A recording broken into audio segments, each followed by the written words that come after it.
1998, a group of 6 parents had the dream of creating a school that would be a gateway to college for all students, regardless of race, income, or learning style. They founded Gateway High School, a college preparatory public charter school in San Francisco, on the paired principles that all students can learn at high levels and that all students learn differently.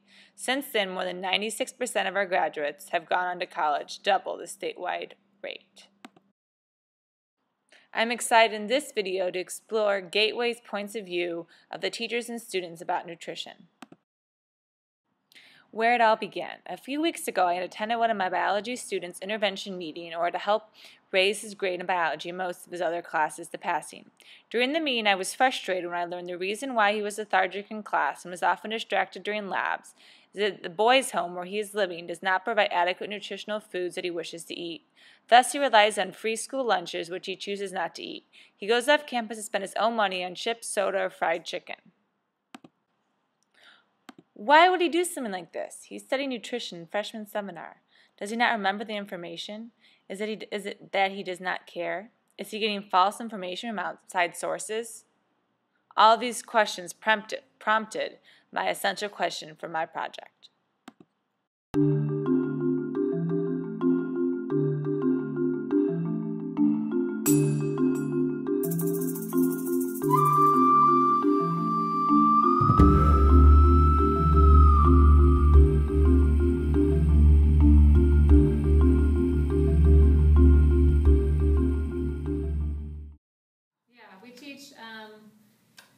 It's kind of a comprehensive health class or wellness class, so we like to think they get everything they need to be successful high school students, and also drug and alcohol prevention, nutrition, information about the brain, different kinds of learning, mindfulness, sex ed,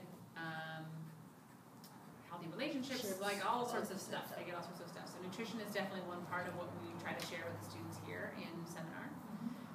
Traditionally, what do we talk about? So we, discuss, how the body, we actually do a review of how the body's set up to deal with your food, and so that they understand that chewing is part of it, and the whole 9 yards. So we kind of review those physiological aspects of eating. Because we do the body systems, so we study all the different body systems, and digestion is definitely one of them, which connects to our nutrition. Right. And we try to, most of them, again, we have kids coming from different schools and levels of learning around nutrition. I teach environmental science, which is the 9th grade science course here at Gateway, and then I teach biology, the sophomore science course. And in both classes, nutrition isn't really a focus, but we do touch on food a little bit. We talk in the 9th grade course about the current drought, and in talking about that, we talk about the water that's used for varying crops and how we're having a bit of a food shortage as a result of the water shortage. And we talk about how meat uses a lot more water and why some people are choosing to be vegetarian based on that. And we also touch very briefly on genetically modified organisms in the 9th grade course and the 10th grade course. Not very much in 9th grade, a little bit more in 10th grade. In 10th grade, we're talking about it primarily in terms of how that's actually possible with the genetic side, but also we touch a little bit on like the pros and cons and how healthy a choice that is or not. But we sort of make that a question that we leave to the students to answer.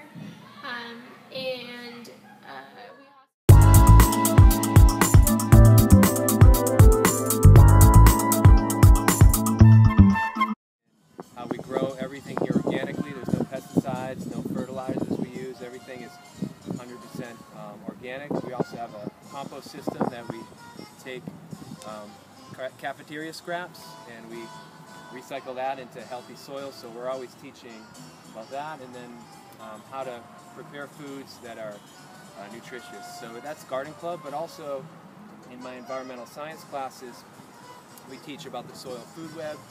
Through this garden, we come out here and we teach them about compost.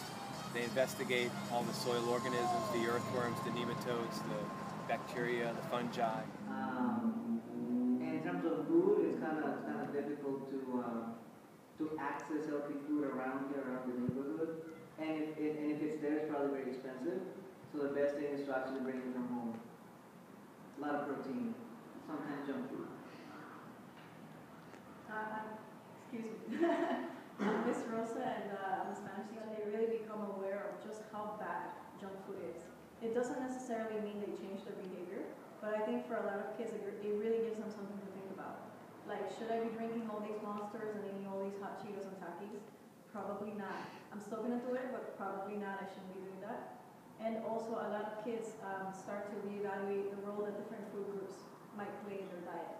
Because a lot of families are convinced that carbs are really, really good. And, you know, it's a matter of a lot of data and there's a lot of different opinions. It's a very controversial topic. But students start to see that there might be different diets that are good for them as a person. My teacher was Ms. Grimes, and I learned a lot about the nutrition and when you eat food, what different supplements you get for your body and how that affects your energy and your sleeping, all those kinds of things, specifics. I learned about the different proteins in the food and how that helps you in your daily life. Awesome. And then have you implemented any of those things maybe right when you were taking the class or since about what you learned? I've been more aware on when I eat. I look at stuff, or I look at the different ingredients, calories, and different stuff like that. And the classes helped me to really see the food and for the inside, not the outside. It's like, oh, this looks really good, but how well will it affect me in my daily life? Like, will it make me sleepy? Will it make me more energy? Will it give me more energy? That, you know, food is what gives you energy. So to like go through our day and do our duties, we need to eat, and we get like quite various energy depending on what kind of food we eat. And so, you know, sometimes in class when I eat say a bag of chips, I'll feel kind of tired and lazy. But if I eat say an apple, my family is pretty healthy. We don't really eat a lot of processed food because we're foreign. We eat a lot of foreign food. And so yeah, it's basically all natural food is what you really need to go by if you want to grow and just be as healthy as you can be. Ongoing supply of health snacks for students. The staff choose not to be interviewed on tape because their program competes with the state school lunch program. The staff there told me that many students choose not to eat the school lunches because they are not appetizing, and that many students did not retain the nutrition information they learned in health and science class. Some students do not understand biologically the role of nutrients in the body. The State of School Nutrition 2014 shows that a decline in lunch participation has occurred at the elementary, middle, and high school levels, with an overall decline in median average daily participation from 68% to 64%. This participation drop has occurred despite an increase in the average percentage of students who qualify for free and reduced price meals in a district program, from 47% in 2011 to 48% in 2014.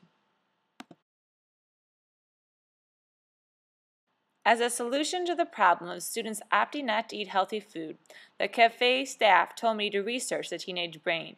Perhaps the teenage brain is not set up to follow nutritional guidelines. They also told me to talk with families and see if nutrition was closely tied to culture. Sadly, I had only a few days to edit and put together my video. If I choose to do my thesis in wellness and nutrition, perhaps I can explore these issues further.